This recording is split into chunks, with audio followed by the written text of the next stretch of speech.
এই অনুষ্ঠানে দেখানো নাম, স্থান, পাত্র, দৃশ্য, ঘটনা, গল্প, সংস্থা, আইনি কার্যাবলী সবই কাল্পনিক। এই অনুষ্ঠানের কোনো চরিত্রের কোনো জীবিত বা মৃত ব্যক্তির সাথে মিল থাকাটা পুরোটাই সংযোগ মাত্র। চ্যানেল কোনোভাবেই হিংসার কোনো ঘটনাকে সমর্থন বা উদ্রেক করতে চায় না, আর চ্যানেল কখনোই কোনো জাতি, ব্যক্তি বা ধর্মকে আঘাত করতে চায় না। চ্যানেল এই অনুষ্ঠানে দেখানো কোনো তথ্যের সঠিকতার কোনো দাবি করে না।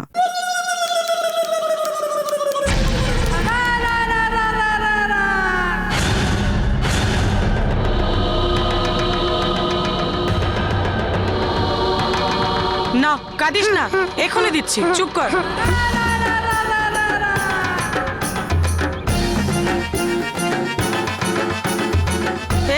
কি ব্যাপার, খুব সাহস বেড়ে গেছে না? কেন কাঁদিয়েছিস আমার মেয়েকে? আমি কি লোঙ্গরখানা খুলে বসেছি নাকি? এইভাবে যদি আমি ফ্রিতে বিস্কুট চকলেট দিতে থাকি না, আমার দোকানটাই তাহলে একদিন বিক্রি হয়ে যাবে। বিক্রি তো হবে তখন যখন তুই বাঁচবি। তোর এই 2 পয়সার দোকান যদি বন্ধ করিয়ে না দিয়েছি তাহলে আমার নামও মায়া নয়। এ মায়া, তোমার এই দাদাগিরি না আমাদের এখানে চলবে না। মেয়ে হয়ে জন্মেছো, মেয়ে হয়েই থাকার চেষ্টা করো। নিজের বাচ্চাদের ভালো করে মানুষ করো, সঠিক শিক্ষা দাও ওদের। এইসব গুন্ডাগিরি কেন শেখাচ্ছ ওদের? এদের জন্ম তো দিয়ে দিয়েছো, এবার মা হয়ে দেখাও। হ্যাঁ, তোকে বিয়ে করেছি আমি? করিনি তো। তাহলে আমার বাচ্চার বাবা হওয়ার চেষ্টা করছিস কেন? ওর বাবা তো গেছে বৈকুণ্ঠ ধাম, তোকেও পাঠাবো নাকি? চকলেট নে, গীতাকে চকলেট দে, বের কর, না হলে গিরিশ তো ধোলাই করে আজ ওর গুন্ডাগিরির খাতাটা খুলেই নেবে। নে বের কর। এই টাকি কি দেখছিস? বার করে দেখে চল বারে চল। এই আয় আয় আয়, মার মার মার, ভালো করে নে, তুই নে তুই নে। আরে এই গিরিশ, হ্যাঁ দাদা মারো ওকে। আরে এই গিরিশ, ওকে ছাড়, একে ধর। আয় এদিকে, নে ভালো করে মার। আরে বাবা ওদিকটা মার না, আরে গুঁড়ো করে দে।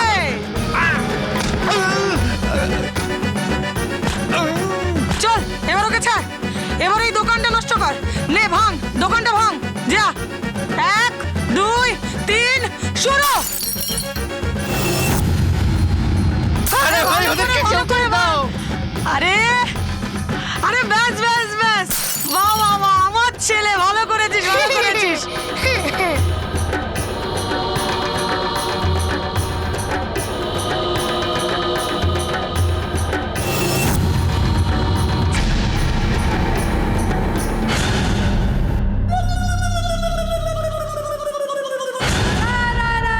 চল আমার গুন্ডা বাচ্চা, চল।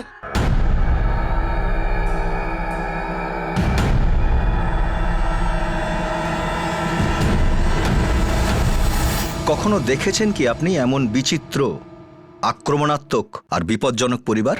আন্ডারওয়ার্ল্ডের ইতিহাসে এটাই প্রথম ফ্যামিলি গ্যাং ছিল। মায়া সিনহা, গিরিশ সিনহা আর গীতা সিনহা। এদের নাম শুনে যতটা ভালো মানুষ বলে মনে হতো, এদের কর্মকাণ্ড ততটাই ভয় ধরিয়ে দেওয়ার মতো ছিল। 14 বছরের গিরিশের কাণ্ড কারখানা চোখে আঙুল দিয়ে বুঝিয়ে দিচ্ছিল যে তার জীবনের একমাত্র উদ্দেশ্য অপরাধ করা হয়ে উঠেছিল, আর সে অপরাধ জগতের কিংবদন্তি।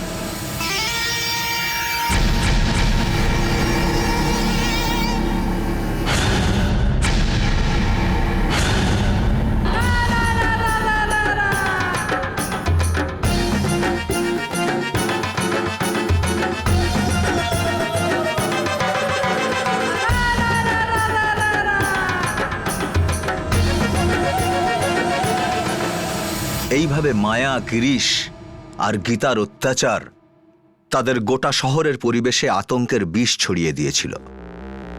কিন্তু মায়ার উচ্চাকাঙ্ক্ষা পূরণের পক্ষে ওই শহর বড়ই ছোট হয়ে দাঁড়িয়েছিল, আর তাই সে সিদ্ধান্ত নিল মুম্বাই যাওয়ার।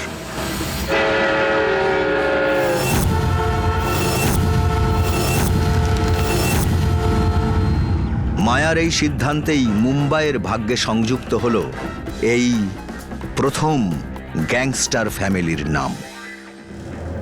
বেশ বেশ দাদা, এখানেই রাখো।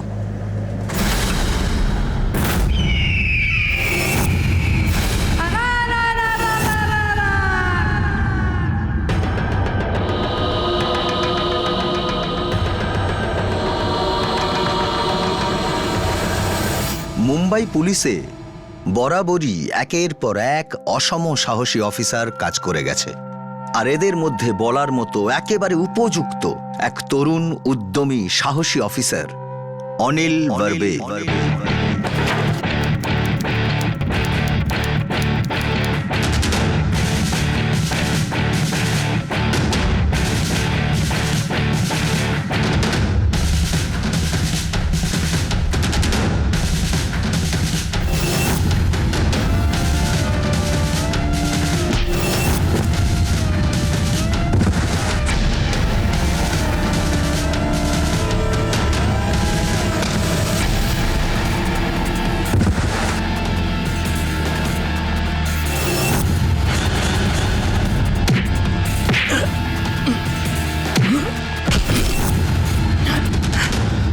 স্যার স্যার ছেড়ে দিন স্যার। স্যার স্যার মরে যাবে স্যার।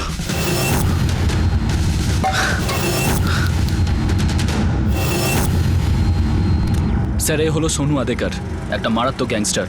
এ যদি পারে তাহলে পাখিদের ওড়ার জন্য টাকা নেবে। অনেক এক্সটর্শন, মার্ডার্স আর গ্যাং মাত্র 3 জন মেম্বারের। ইকবাল কুরেশি, অতুল ইমানদার আর গিরিশ সিনহা গ্যাংয়ের সবচেয়ে ইন্টারেস্টিং মেম্বার।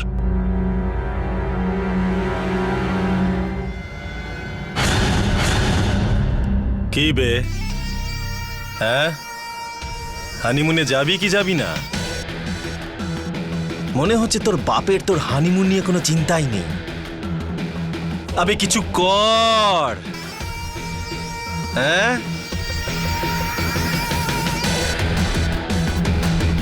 আরে তোর বাপের তো দেখছি তোর থেকেও বেশি চিন্তা হানিমুন নিয়ে।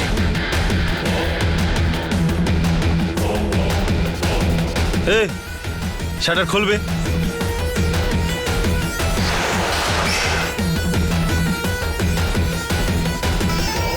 নেবে, হ্যাঁ যা গিয়ে হানিমুনের জন্য তৈরি হ।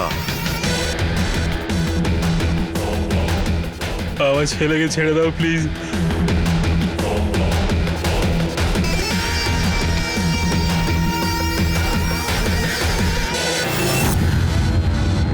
মাল পুরো আছে, চল বের কর। আরে যা না রে বাবা। এইবার এই কাহিনী অনিল বনাম গিরিশের কাহিনী হতে চলেছে। স্যার, শেষ কয়েক মাসের অক্লান্ত চেষ্টার পর আমার এই প্ল্যান কাজ করতে চলেছে। সোনু আদেকার রিসেন্ট সেই বিজনেসম্যানকে ফোন করেছিল যাকে আমি ওর জন্য প্ল্যান করেছিলাম।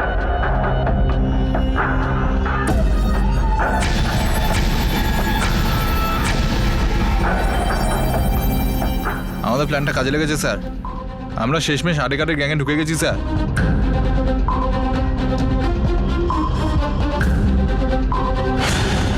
এবার তোমাকে এদের সবাইকে জড়ো করতে হবে এর কাছে মুক্তিপণ চাওয়ার জন্য।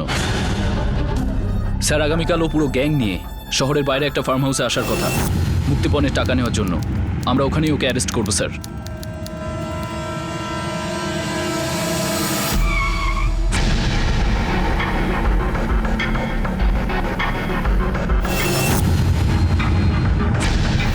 এক্সটর্শনের দৌলতে সোনু বিজনেস কমিউনিটিতে আতঙ্ক তৈরি করেছে। আগামীকাল আমরা এই গল্পটা শেষ করে দেব। আরে এই গগন। হ্যাঁ ভাই। আরে তুই তো আমাকে বলেছিলি ও এখানে একা থাকবে। এতগুলো লোক এখানে কি করছে? ও তো ভেতরে একাই আছে ভাই, এরা সব কাজের লোক। বলছিস? ভাই খেলাটা খুব বড় খেলা ভাই। 50 লাখ টাকার ব্যাপার ভাই, ভেবে নাও, পরে যেন আমাদের পস্তাতে না হয় ভাই। রাখ তোর এই 50 লাখ টাকা। সোনু ভাই, আমার মনে হচ্ছে এটা পুলিশেরই একটা চাল। হেই, কি ফালতু কথা বলছিস তুই? কি করে জানলি? সোনু ভাই, আজ 3 বছর হলো আপনার সাথে রয়েছি। আরে কিছু খেলার চাল তো আমরাও জানি। আরে এটা চাষবাস করার জমি, এখানে সরকার বিল্ডিং বানানোর পারমিশন দেয় না। তাহলে এই বেআইনি বাড়িতে একজন বিদেশি কেন পয়সা লাগাবে? আরে ওর মাথা কি খারাপ হয়ে গেছে আমাদের এই ছিটেল গগনের মতো? ফালতু কথা বলছে ভাই, ওর কথা শুনো না।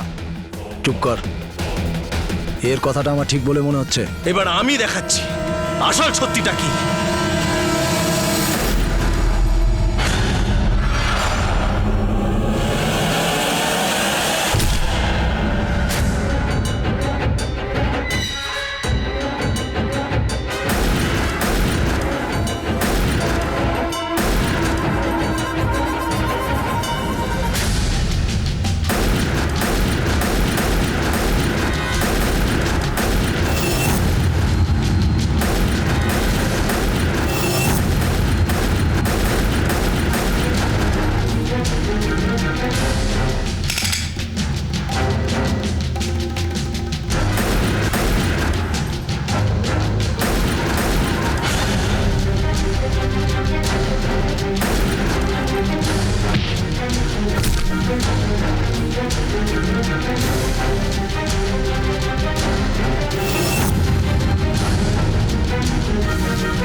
এই, চল বাইরে, চপ্পল বাইরে, বাইরে, বাইরের নোংরা এখানে আসবে না, নোংরা চপ্পল বাইরে। তুমিও মা।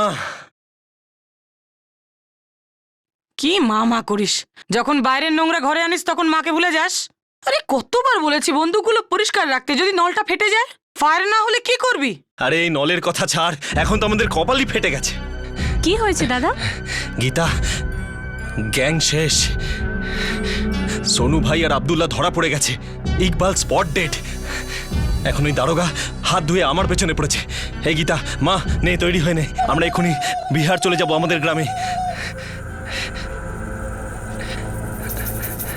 নে চল।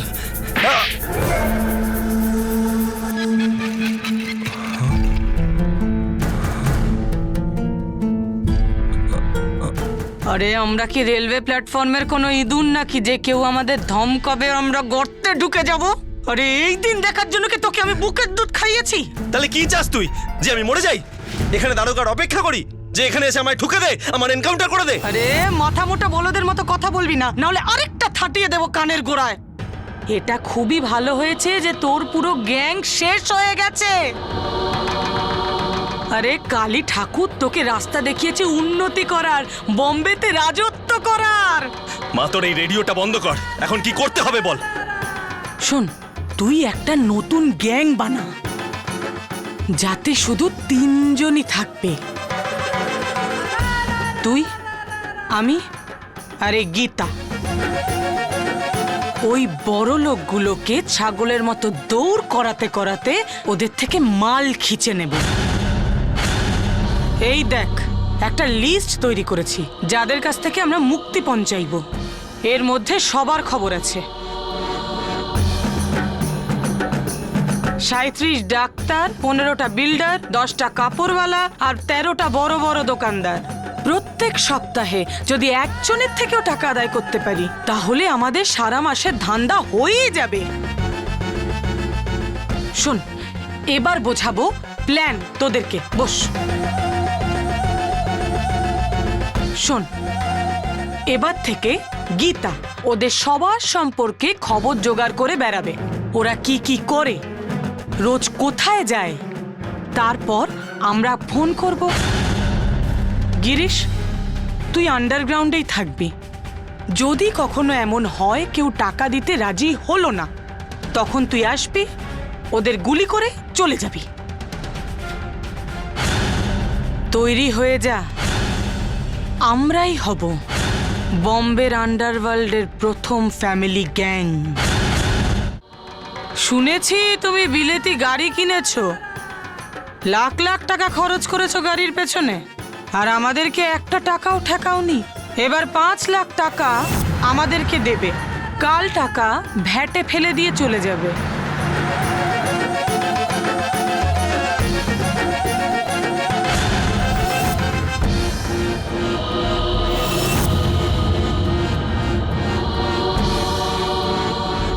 প্রণাম মোটওয়ালে বাবু, শুনেছি আপনি একটা নতুন বাংলো কিনেছেন।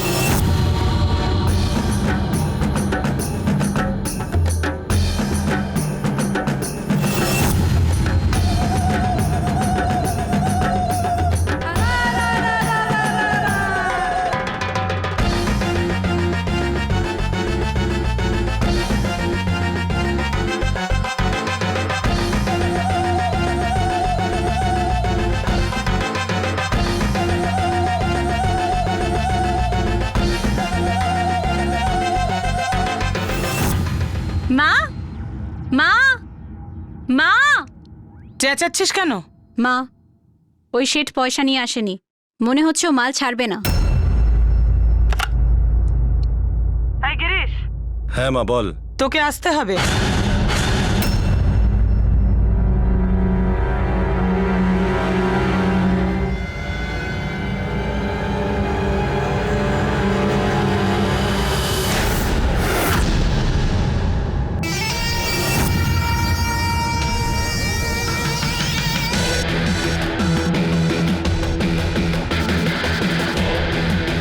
হ্যাঁ মোটা,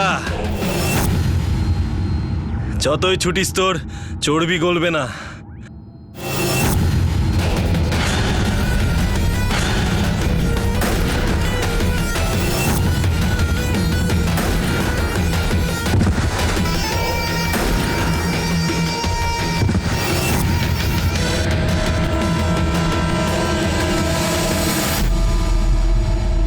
কে করছে এইসব? সোনু আদেকার তো জেলে, ওর গ্যাংটা তো এখন আর নেই। কারা করছে? স্যার আমার মনে হয় যে এই কাজটা গিরিশের। তুমি বলতে চাইছো যে গিরিশ এখন নতুন গ্যাং তৈরি করেছে? এই প্রকাশ্যে যে খুন হয়েছে না, এটা তাদেরকে ভয় দেখানো যাদের থেকে ওরা টাকা নেয়। এবার দেখবেন স্যার, এরা টাকা দিতে আর একটুও দেরি করবে না। স্যার এবার পরিস্থিতি হাতের বাইরে চলে যাওয়ার আগেই আমায় এই গ্যাংকে আটকাতেই হবে।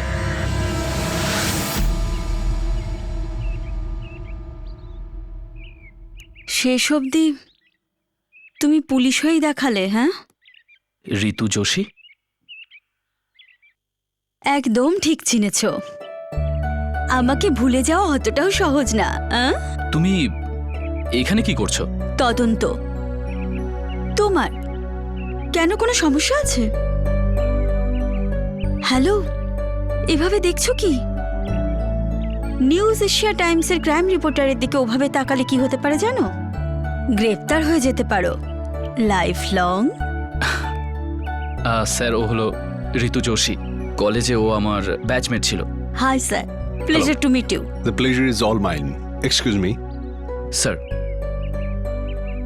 কি জানতে চাও এই কেসের ব্যাপারে? তুমি তো আমার সাথে প্রেম ভালোবাসার কথা বলবে না, তাহলে এই ব্যাপারেই কথা বলি। ঠিক আছে, কিন্তু একটা শর্ত আছে। তোমাকে আমার একটা কাজ করতে হবে। কি, কোনো মেয়েকে পটাতে হবে? মজা নয়, এবার শোনো। এটা হলো একটা নতুন গ্যাংয়ের কাজ। তোমাকে তোমার পেপারের মাধ্যমে মানুষকে এটা জানাতে হবে, যাতে ওরা পুলিশের ওপর ভরসা রাখে। পুলিশ স্টেশনে এসে নিজেদের রিপোর্ট লেখে। আমাদের কাছে না এলে আমরা ওদের রক্ষা করব কি করে? তোমাকে এটা ভরসা দিতে হবে যে ওরা পুলিশের কাছে এলে তবেই সেফ, আর সেফ থাকবেও। করতে পারবে কাজটা? ঠিক আছে, ধরে নাও তোমার কাজ হয়ে গেছে।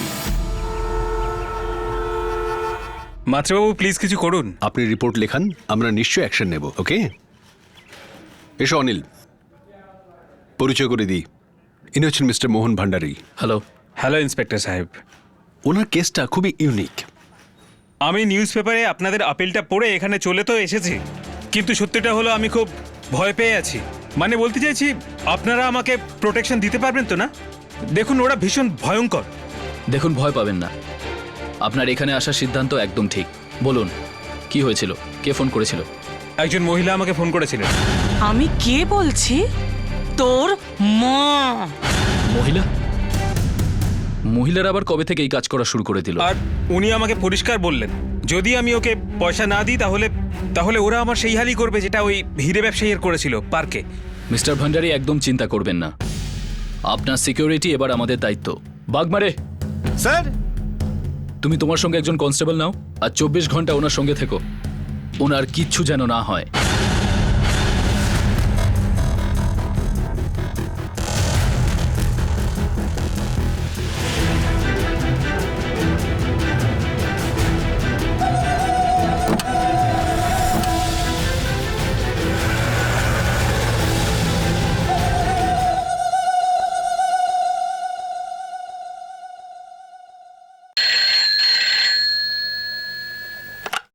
হ্যাঁ দাদা, হ্যাঁ এই ভান্ডারির বাচ্চা না কথা শুনছে না, পুলিশের কাছে রিপোর্ট লিখিয়ে দিয়েছে। দেখ, আমি এখন যেতে পারছি না। ওই কুত্তা অনিল সালা ঘাড়ের ওপর বসে আছে। এই কেসটা তোদের দুজনকেই সালটাতে হবে। চিন্তা করিস না দাদা, আমরা সব সামলে নেব। আচ্ছা দাদা, ওই অনিল আছে না দারোগা, ওর উপর আমি নজর রাখছি। প্রায় দেখা করে রিপোর্টারটার সাথে। ঋতু যোশীর সাথে না? হ্যাঁ হ্যাঁ, ওরই সাথে। ভালো করে নজর রাখবি ওই হারামজাদির ওপর। আলফাল আরো কিছু লিখে আমাদের না ফাঁসায়। আর হ্যাঁ, ওই ভান্ডারিকে সাজিয়ে গুছিয়ে শ্মশানে পাঠাস।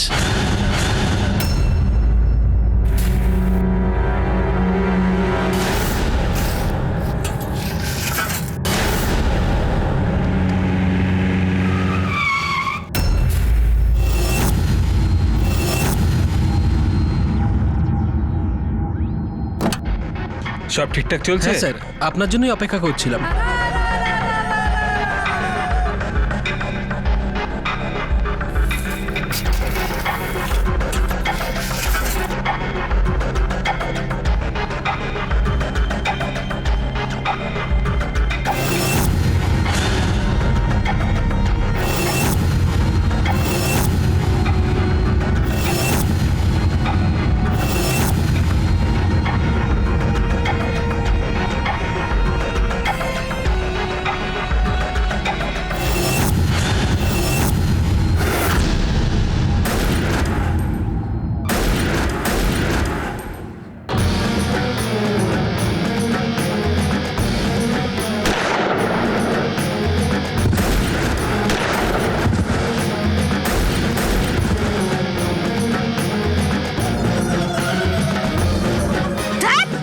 শালা,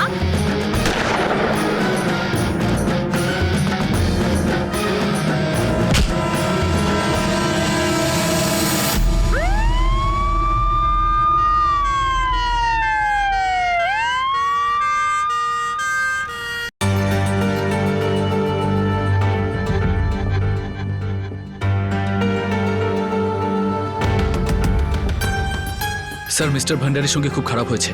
ওনার মৃত্যুর পর কেউ আমাদের উপর ভরসা করবে না, আর কেউ আসবে না। রিল্যাক্স অনিল। আচ্ছা শোনো, লেবারদের কাছ থেকে জানতে পেরেছি যে ওরা গীতা আর মায়াই ছিল যারা মিস্টার ভান্ডারিকে গুলি করেছে। ও, নিজে তো আন্ডারগ্রাউন্ড হয়ে বসে আছে আর নিজের ফ্যামিলি দিয়ে খুন করাচ্ছে। তুমি একটা কাজ করো, হেডকোয়ার্টারে ইনফর্ম করে দাও। ওকে স্যার, লিসন, সবকটা পুলিশ স্টেশনে অ্যালার্ট করে দাও। রেলওয়ে স্টেশন, বাস স্টপ, সব জায়গায় আমাদের লোক পাঠিয়ে দাও। এদের যতগুলো ঠিকানা আমরা জানি সব জায়গায় পুলিশ পেট্রোলিং করাও, আর কোনো রকম সন্দেহ হলে আমায় জানাও। অলরাইট? আমি কি তোমাকে কোনো সাহায্য করতে পারি? ঋতু, অলরেডি তুমি ওদের ব্যাপারে লিখে আমাদের অনেক সাহায্য করেছো। আমি তোমায় আর বিপদে ফেলতে চাই না। অনিল, আমরা পিছিয়ে যেতে পারি না। ঋতু, আমি ওদের লুকোনোর আর কোনো জায়গা রাখবো না।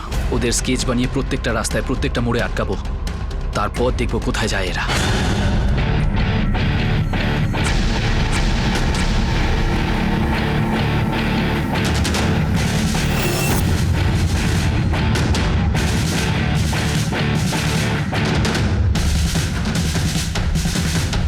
পুলিশ অফিসার অনিল বার্বে আর গিরিশের ফ্যামিলির মধ্যে ইঁদুর বিড়ালের খেলা শুরু হয়ে গেছিল। অনিল যতবার ওকে পাকড়াও করার চেষ্টা করত, ও ততবারই পালিয়ে যেত। কিন্তু একটা কথা ঠিক ছিল যে অনিল ওদের জীবন অতিষ্ঠ করে দিয়েছিল। অনিলের পরামর্শ মতো ঋতু খবরের কাগজে রোজ ওদের বিরুদ্ধে কিছু না কিছু ছাপতে লেগেছিল। গোটা শহর ওদের ওয়ান্টেড পোস্টারে ছেয়ে গিয়েছিল। এখন মুম্বাই শহরে ওদের থাকতে পারাটা একরকম অসম্ভব হয়ে উঠছিল।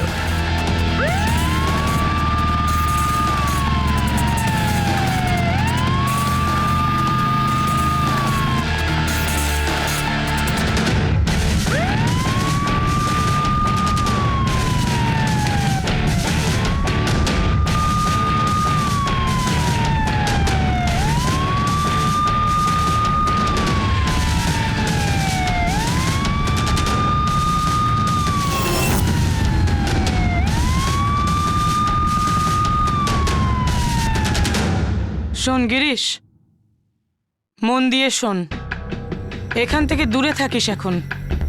পুলিশ আমাদের সবার ছবি পেয়ে গেছে কোথা থেকে, চারদিকে পাহারা বসিয়েছে, পোস্টার লাগিয়েছে। এই সময় দুজনে একসাথে বেরোনোটা ঠিক না, তাই আমরা দুজনে আলাদা আলাদা বেরোচ্ছি। এরপর ওই জায়গাতেই দেখা করব আমরা, ঠিক আছে?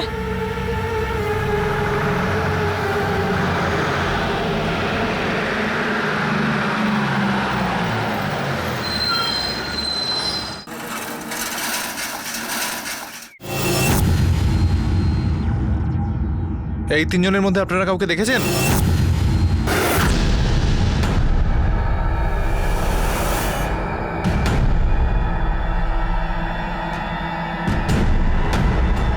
ও মাসিমা, মাসিমা, আপনি কি এদের দেখেছেন কোথাও?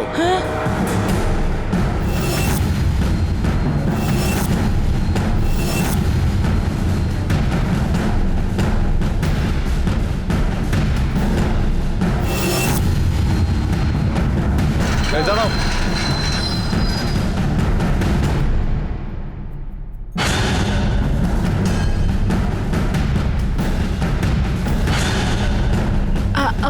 আঙ্কেল শুনুন না, আমি আপনাকে হেল্প করছি।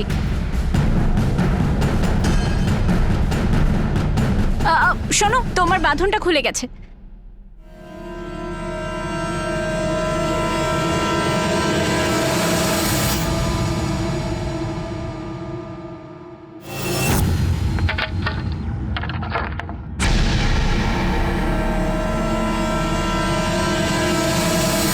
আরে মা, তুই? ছি ছি, কোন নরকে এসে পড়লাম আমরা! হায় হায়, কি নোংরা! কি মা, 2 মিনিটও শান্তিতে থাকতে দিবি না? একে তো কত কষ্ট করে পুলিশের চোখে ফাঁকি দিয়ে এসেছি, আর তুই বলছিস পরিষ্কার করতে? শালা দারোগা পেছনে পড়ে আছে।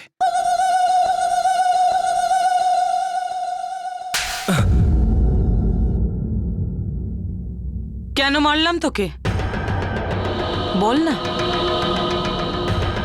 আমি তোকে এই কারণে মেরেছি, তোর কথার মধ্যে ভয় শুনতে পেয়েছি।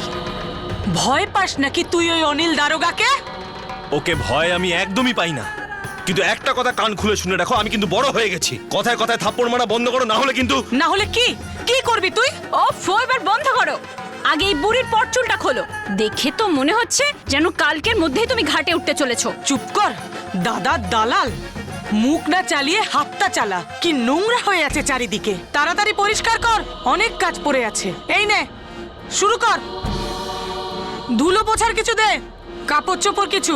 বন্দুক পরিষ্কার করো, ঝাড় দাও, ঘর মোছো, নোংরা করো না। মনে হয় যেন বাড়িতে নেই, জেলখানায় আছি। আর ইনি হলেন জেলার। আরে আরে কি করছিস? আরে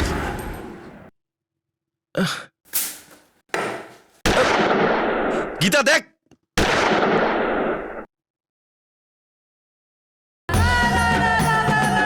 আরে মা কি কর? কি কি করবি তুই? এবার কি করবি তুই? উড়িয়ে দেবো খুলিটা। মা, মা কি হয়েছে? হ্যাঁ, কেন তুই এত চাপ নিচ্ছিস? কেন এত মটকা গরম করছিস?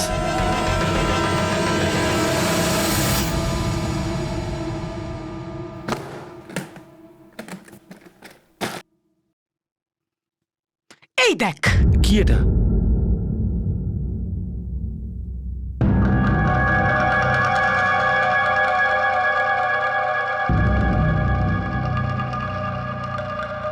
ঋতু যোশী রোজই আমাদের নামে খবরের কাগজে লেখে, এখন তো দেখছি ফটো ছাপিয়ে দিয়েছে। এই ঋতুটার জন্য ব্যবসায়ী, ডাক্তার, বিল্ডার কেউ আমাদের কাছে না এসে ওই অনিলটার কাছে যাচ্ছে। আরে নাম তো খারাপ হচ্ছেই, ধান্দাও নষ্ট হচ্ছে আমাদের।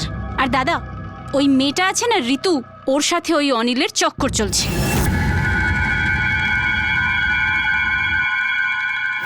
আরে বাহ, আমি তো কবে থেকে ওই দারোগার জন্য এমনই একটা টোপ খুঁজছিলাম।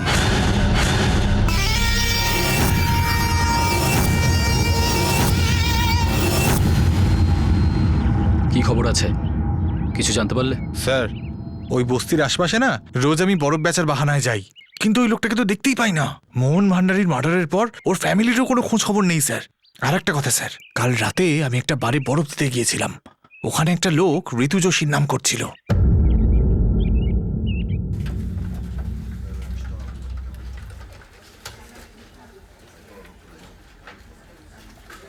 ওকে bye guys, bye. Bye by.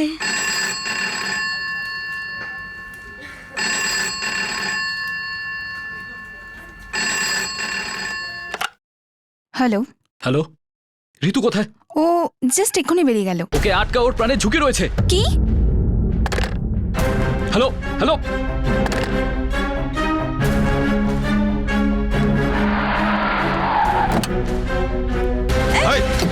তোমরা কারা?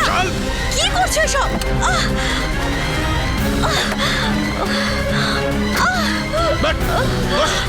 ঋতু কোথায় গেল? ঋতু!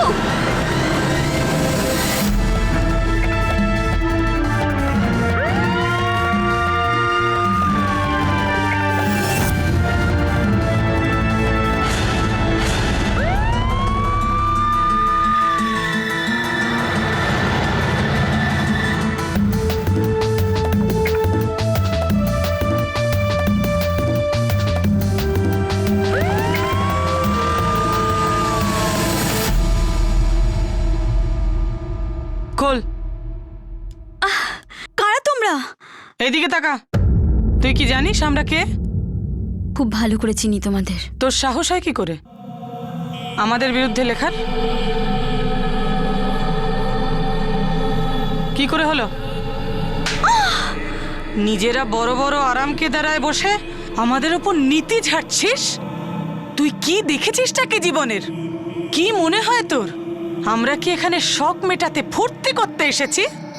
তুই কি জানিস কি কি দুঃখ দেখিনি আমরা সবাই? আরে মানুষের কাছে যখন কোনো রাস্তাই খোলা থাকে না তার জীবনে, তখন অস্ত্র হাতে নেবে না তো কি ভজন গাইবে? দেখো, নিজের দোষ এভাবে ঢাকা দিয়ে শহীদ হওয়া যায় না। চুপ কর শালি, আর একটাও কথা বললে না এই বন্দুকটা চলে যাবে, বুঝলি তুই? এখনো সময় আছে তোমাদের কাছে। তোমরা তিনজনই অনিলের কাছে সারেন্ডার করো। খুব ভালোবাসিস না অনিলকে? এবার দেখব তোর লাশ দেখার পর ওর চোখ দিয়ে কত জল বেরোয়। আমার মৃত্যুতে অনিল একটুও ভাঙবে না, ওর প্রতিজ্ঞা আরো কঠিন হয়ে যাবে। আরে খুলে দাও একে, হাতটা খুলে দাও।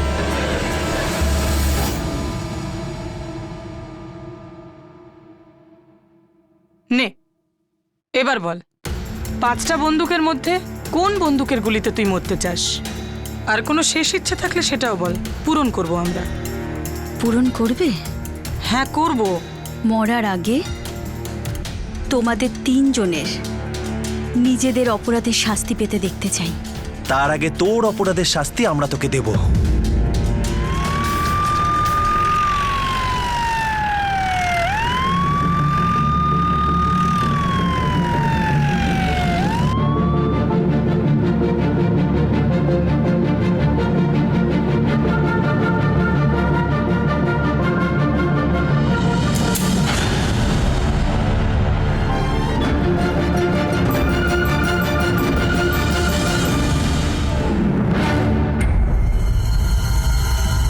মা, ওই শালা অনিল পুরো ফোর্স নিয়ে এসেছে। কানের গোড়ায় বন্দুক ঠাকা। এই চল চল এবার চল বেরো।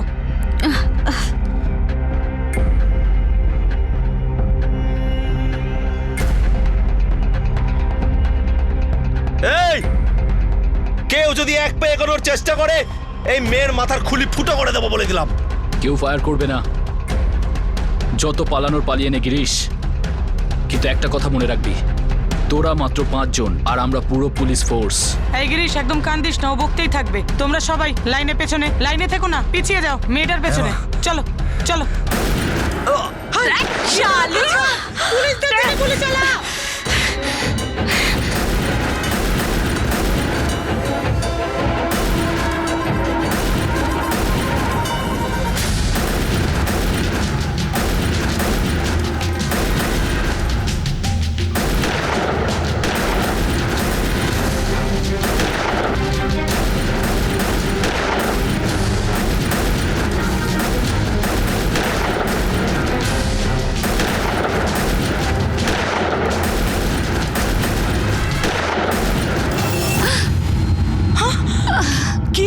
এই গীতা, লম্বা নিঃশ্বাস নে। গীতা। লম্বা, ভয় পাস না। গিরিশ, গিরিশ তুই পালা। আমরা তিনজন একসাথে মরতে পারি না। আমি সারেন্ডার করছি। গীতাকে হাসপাতালে নিয়ে যাওয়াটা দরকার। আমি দেখছি। গীতা, তুই থাকিস না, পালিয়ে যা। আরে যা।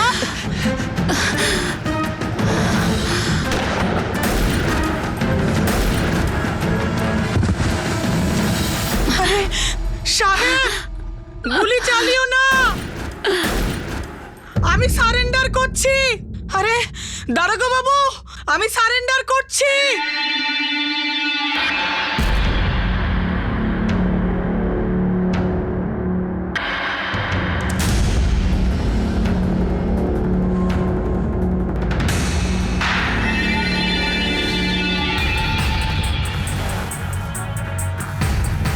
দারোগা বাবু, দারোগা বাবু, আমার গীতার গুলি লেগে গেছে। অ্যাম্বুলেন্স ডাকো। আরে আরে দারোগা বাবু। আরে ওকে, আমাকে ক্ষমা করে দাও ঋতু। গিরিশ আর ওর ফ্যামিলিকে ধরতে গিয়ে আমি তোমাকে বিপদে ফেলে দিয়েছি। আরে এখানে লাগাও, এখানে লাগাও। আরে আরে বাবু, আরে ডাক্তার আছে কেউ? সাবধানে।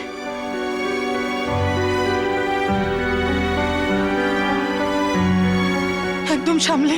আরে সামলে দাদা, ওই দিকটাতেই লেগেছে। গীতা, গীতা শোনা মা। হে গীতা, গীতা, হে গীতা, গীতা, হে গীতা, হে গীতা, গীতা, হে গীতা। তুমি কি তোমার পরিবারের এই পরিণতি চেয়েছিলে? তোমার যা করার আছে তুমি করে নিতে পারো। আমার কাছে দরদ দেখানোর চেষ্টা করবে না। আমি এখানে এসেছিলাম তোমাকে আর তোমার ছেলেকে থামানোর জন্য, কাউকে মারার জন্য নয়। আর একজনই বাকি আছে, দেখা যাক কত দূর যেতে পারে।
আমি জানি তুমি বাসের ওপরে আছো, সারেন্ডার করে দাও।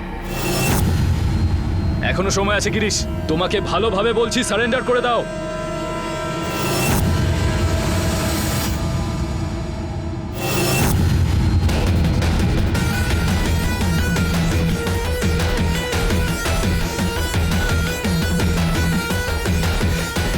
আরে তুই কি ভেবেছিলি এত সহজে আমাকে ধরে ফেলবি? আমাকে ধরার জন্য তোকে আরো অনেকবার জন্মাতে হবে। এনে বাঁচা নিজেকে, মুভ!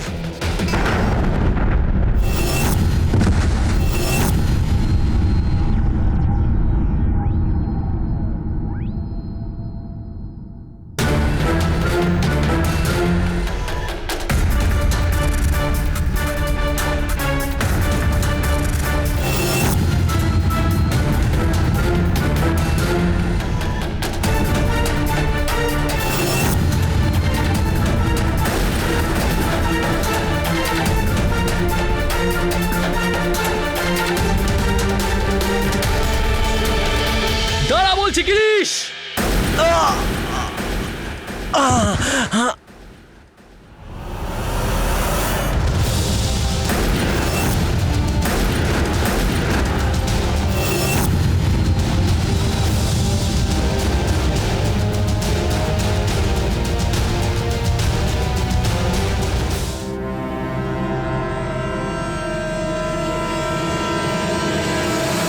ওদিকে এনকাউন্টারের পরে অনিল আর ঋতু বিয়ে করে নিয়েছিল।